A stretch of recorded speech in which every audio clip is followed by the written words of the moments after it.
मजाक में भी किसी को दुख मत दो, मजाक में भी किसी को ऐसे कटु वचन मत कहो जो उसके हृदय को छू जाए, हृदय को दुख पहुंचा दे। और यदि तुम्हारा कोई अपमान करके कड़वी बात कहे तो बोले बधिरा बहरे बन जाओ, सुनो ही मती, नहीं सुनना। बाल्यावस्था का वीरपात बिल्कुल जीवन को नष्ट कर देता है। और यहाँ बच्चे खिलवाड़ में 2-2, 3-3 बार रोज, अब क्या होगा उनका?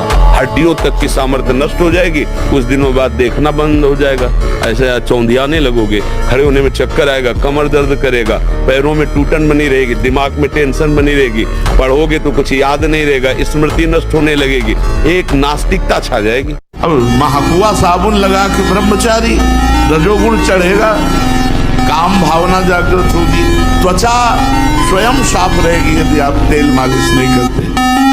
तेल की जरूरत क्या है? ब्रह्मचर्य तो तेल की जरूरत है। सर्दी अब शुरू नहीं हुई हो, गीजर से स्नान साधना हो। मुख से दुर्गंध और शरीर से दुर्गंध आने लगती है जो अपनी इस ब्रह्मचर्य शक्ति का नाश करता है, दुर्गंध युक्त शरीर हो जाता है। नाक के किनारे ऐसी हल्की हल्की झाई आने लगती है, ऐसे यहाँ हल्की हल्की झाइयां पड़ने लगती, काले दाग जिन्हें कहते हैं, ये चिन्ह है ब्रह्मचर्य का नाश करने की। आवाज में कोमलता नष्ट हो जाती है, रुक्षता आ जाती है, स्वभाव में अप्रिय स्वभाव बन जाता है, कोई भी तुम्हारे पास बैठना नहीं चाहेगा, वही बैठेगा जो तुम्हारे लक्षणों से युक्त होगा। अंग का जब हम बार बार उसका प्रयोग तो उसका स्वभाव बन जाता है। जैसे हम हाथ में आज हम दंड बैठक लगावें तो दर्द होगा, लेकिन हम रोज लगावें तो उसका अभ्यास हो जाएगा। तो अब उसका अभ्यास बन गया धातु क्षीण करने का। अब आप ना भी कोई चेष्टा करें तो भी वो क्षीण हो जाएगी, उसका अभ्यास बन गया। अब हम ऐसा तमोगुणी भोजन पाले, बहुत कड़ुआ, बहुत तीखा, बहुत खट्टा, तो वो धातु का क्षरण हो जाएगा, भोजन सही नहीं। कब्ज बन जाए तो उससे नष्ट हो जाएगा। गलत चिंतन हो जाए, जैसे स्वप्न में गलत चिंतन हुआ तो जागृत में उसका परिणाम मिलता है। कई तरह के ऐसे दोष हैं जिनमें हम इन दोषों से अपने आप को नहीं बचा पाते। बंद करो ये विषय वार्ता का चिंतन, ये कोटि नरकों जैसा भय प्रदान करने वाला है। तुम्हारे जीवनी शक्ति एक सीमित है, अभी यौवन अवस्था है, नष्ट कर लो, फिर किसी काम के नहीं रहोगे। मुस्कुराहट, रूपाशक्ति, मृदु भाषण, इसने तुम्हारे मन का अपहरण कर लिया है। बचाओ अपने मन को और मनमोहन की तरफ लगाओ, वास्तविकता के साथ जागो। हे पार्थ, कर्म के प्रतिफल की चेष्टा करना, तुम तो केवल वही करो जो तुम्हारे वश। ये मन मकड़ी के जाले की तरह वासना बुनता रहता है और हमको फंसाता है। इसीलिए उपासक मन के जाल को बनने ही न दे। राधा राधा राधा राधा, वो कहेगा नहीं सुनो ऐसे से ऐसा, राधा राधा, वो आपको फंसा नहीं पाएगा। आपका ब्रह्मचर्य बहुत लंबे समय तक आबाद। फिर प्रार्थना करता हूँ सब उपासक उपासिकाओं से, यदि आप आज्ञा पर ध्यान नहीं देते तो माया तुम पर ध्यान रख देगी, और उसके ध्यान रखने का मतलब है बैठे बैठे जलोगे जैसे अंगार पर जला जाता है। ये जो दुर्वासना के नाश की कृपा है, ये आपकी दिनचर्या है, ये सैकड़ों दुर्वासनाओं को भस्म कर देगी। इसको खिलवाड़ न समझो। प्रभु का प्रिय, गुरु का प्रिय वही होता है जो दिनचर्या में मिनट भर विलंब नहीं करता। बड़े बड़े सिद्ध महापुरुष इसी से हुई दिनचर्या से। 12 वर्ष एक दिनचर्या कर ली थी। आप देखिए आपका क्या स्वभाव बनता है। बहादुर आदमी चोट लगने पर और खूंखार होता है, कायर आदमी एक बूंद खून देखेगा दैया रे भाग गया। तो ये कायरों का मार्ग थोड़ी है, सूरवीरों का मार्ग है। अगर कहीं भी हम झुकते हैं तो हम सावधान होते हैं। ये कौन सी ऐसी वृत्ति है जो मुझे रौन दिया, गिरा दिया? सूक्ष्मता से उस वृत्ति को पकड़ा और कस दिया। डरो मत, घबराओ मत, गिर जाना भी यहाँ दौड़ना है। अगर गिर भी गए तो अनुभव करो कहां से फिसले, वहां से आप सावधान हो। ये ऐसा खेल नहीं है कि आप निराश हो जाएं, आप परास्त हो जाएं। आप शरीर पवित्र रख के देखो, 1 महीना झूठा मुंह मत रखना, शरीर पवित्र रखो और ब्रह्मचर्य रह के देखो। 1 महीने में आपको ऐसा लगेगा आप देवता। गजब की बात है, कोई शौच में बैठा हो और ऐसे दृष्टि पहुंच जाए तो ऐसे नहीं होता। और तुम एकांत में वही देख रहे हो, मलमूत्र के द्वारा। और कौन सा देख रहे हो? देव मंदिर देख रहे हो क्या? क्या देख रहे हो तुम? सोच लगो, शंका के ही स्थान तो है। कौन सी बहुत बड़ी बात है, उन्हीं से पैदा हुए हो, उसी द्वार से पैदा हुए हो और उसी में देखकर विकार युक्त होकर फिर वही मरना चाहते हो, दुर्गति को प्राप्त होना चाहते हो। इसी बात से दुर्दशा हो गई। गंदे बच्चे, गंदा दृश्य, गंदा चिंतन, गंदी क्रियाएं। तो इतना विचित्र है भैया कि हमको एक साधक मिला, उसने बताया मैं करता ही नहीं, सोते हुए मेरे हाथ से हो जाता, मैं करता भी नहीं हूं, मुझे सुध भी नहीं रहती।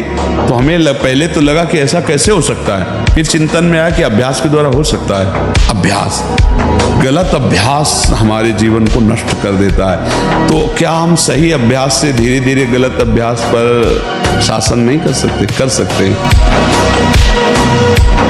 ये समझ लीजिए कि चरित्रवान के पास ईश्वर चरण चुनता है। देखो, हम राम चरित्र गाते, राम जी रघुवंश में प्रकट हुए, रावण उत्तम कुल पुलस्त करना, वही भगवद अंश है, जय विजय और कोई दूसरा नहीं। लेकिन चरित्रहीन हो गया तो राक्षस कहा गया। ये लीला करके दिखाया कि एक चरित्रहीन हो गया तो राक्षस, चरित्रवान वही भगवान। मीरा जी हलाहल जहर दिया गया, कुछ नहीं हुआ मीरा जी को। तो जहर देने वाले देवर को लगा कि हमें लगता है वैद्य मीरा पर कृपालु है, बुलाया उस वैद्य को और उस कटोरे को जिसमें भेजा गया था धो के पिला दिया, तत्काल मर गया। पूरा जहर मीरा पी गई और बलवर्धन हुआ, रात भर गिरधर के पदों का गायन करके नाचती रही। तो उनको आश्चर्य हुआ कि मीरा है क्या। अगर आप 5 वर्ष ब्रह्मचर्य रहे केवल इसलिए कि जो हमारी संतान हो वो बहुत देशभक्त, हरिभक्त, बलवान, विद्वान, ज्ञानवान हो, वो आप नियम से दोनों भजन करो और 5 वर्ष बाद गर्भाधान करके संतान उत्पत्ति के शास्त्र सिद्धांत में अगर वो महापुरुष न पैदा हो तो बताना। ये जो लोग कहते हैं ना कि अरे बाबा लोग सब कहते हैं, देख लेना तुम्हारे पुरखा पानी पा जाएंगे, अगर बादाम ज्यादा खाओगे तो लीवर खराब हो जाएगा, देखो कुछ दिन बाद देख लेना। जहां लग रहा है कि यहां गिर सकते हैं वहां संयोग ही न बैठने दें, दूरी बना के रखे। पक्का समझो, कभी ऐसा संयोग बन रहा हो, भाग पड़ो कमजोर बन के, बलवान बन के, वहां बैठना नहीं। बैठ गए तो गए, देर नहीं लगती, ये बहुत बलवान है। और अगर कमजोर बन के भाग गए तो बच गए। इसमें भागना ही है, उससे लड़ नहीं सकता कोई। चेक कर रहे हैं। आपको यदि लगता है झूठ बोलने से हमें 1000 का फायदा हो जाता है तो 10,000 का पीछे नुकसान आ रहा है जिसे तुम नहीं देख पा रहे हो। माना सत्य बोलने से आपको 4 रुपए मिलेंगे और झूठ बोलने से 400 मिलेंगे। लेकिन आप ध्यान रखना, अगर झूठ बोल के कमाओगे तो ऐसे बच्चे पैदा होंगे कि जिंदगी भर उनकी तुम्हें सेवकाई करनी पड़ेगी और अधर्माचरण में तुम्हारी प्रवृत्ति बढ़ेगी। जीवन भर रोग, प्रपंच, क्लेश, अशांति, इससे आप दुखी रहोगे। ऐसे निराशा भरी मानव जिंदगी यार किस काम की। एकदम सुन, देखो ना लोग मरे बुझे ऐसे घूमे। अरे थोड़ा संयम लाओ, थोड़ा समझो तुम भी भगवान के वही अंश हो जिस अंश में अपार शक्ति भरी हुई है। थोड़ा 10-20 वर्ष ब्रह्मचर्य रहो, फिर आप देखो कैसा आनंद आता है। कोई भी सर्दी, गर्मी, बरसात, मान, अपमान, दुख, सुख छू नहीं पाता। हर कष्ट को सहने की सामर्थ्य ब्रह्मचारी के अंदर होती है। हस्त क्रिया से संपूर्ण शरीर ढीला, फीका, दुर्बल, कमजोर और रोगों का प्रादुर्भाव होने लगता है। मुख की कांति हीनता बढ़ती चली जाती है। मुख प्रसन्न तन तेज विराजा, कीन से रामचंद्र कर काजा। या चेहरा देखो, वैसा लगता है जैसे सब उड़ गया, कुछ नहीं रहेगा, बस केवल सजावट सजावट रह गई। पवित्रता, जितेंद्रियता, बल, अध्यात्म चिंतन कुछ नहीं, शून्य। बस वही वर्तमान भोगों का चिंतन, कैसे भोगूं, भोगे हुए भोगों का चिंतन बस।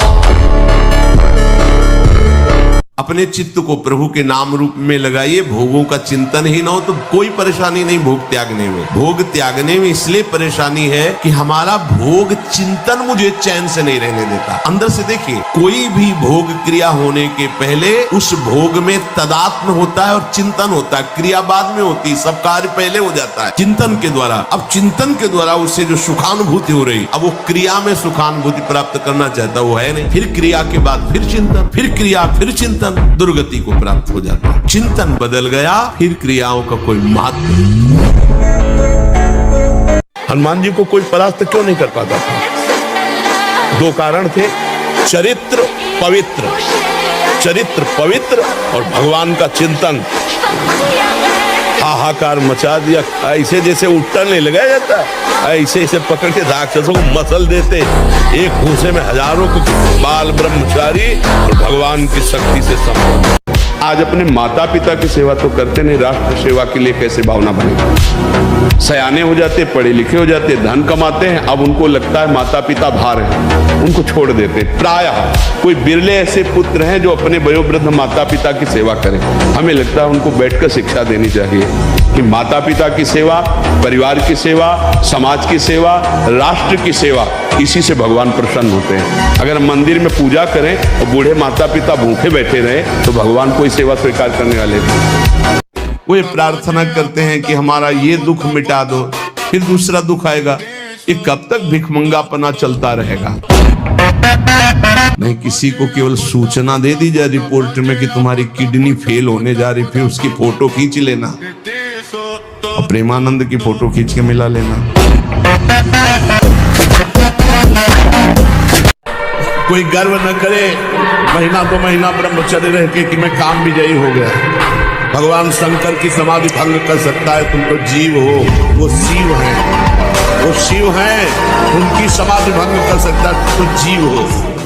अपने पास ऐसे भी लोग आए हैं जो एक 24 घंटे में 7 बार धातु का चरण करते हैं। हालत ये हो गई, ना आंख में चश्मा काम कर रहा है, ना भोजन पचाने के लिए आंख काम कर रही, हर तरह से वो नष्ट होते चले जा रहे। अब ये खिलवाड़ यदि जीवन में करोगे, फिर इसके बाद आप कोई उपाय ढूंढोगे तो क्या उपाय है? आपकी 12-13 वर्ष की अवस्था है, उस अवस्था से आप ऐसा निंदनीय कार्य कर रहे हैं तो आप अपने जीवन का नाश कर रहे हैं। कभी काम का वेग तब हमको व्यथित करेगा जब हम भजन छोड़ देंगे और उसी विषय का चिंतन करने लगेंगे, तब वो हमारी हालत खराब कर देगा। अगर हमारे अंदर काम का वेग आ रहा है और हम भगवान नाम कीर्तन करने लगे, सत्संग सुनने लगे, कुछ ऐसे सत्संग रखो कि अलग अलग दवा, जैसे मन चंचल है तो क्या करना चाहिए, अगर हमारे अंदर काम आ रहा है तो क्या करना चाहिए, नाम जप जरूर करना चाहिए। नाम जप से बच जाओगे। नाम काटता है, जैसे वो अंदर से मन एकाग्र कर रहा है आपको काम में, अब आप एकाग्र ना हो पाओ, बस आपकी चतुरता है तो कम होता चला जाएगा। अगर एकाग्र हो गए तो संकल्प बन जाएगा।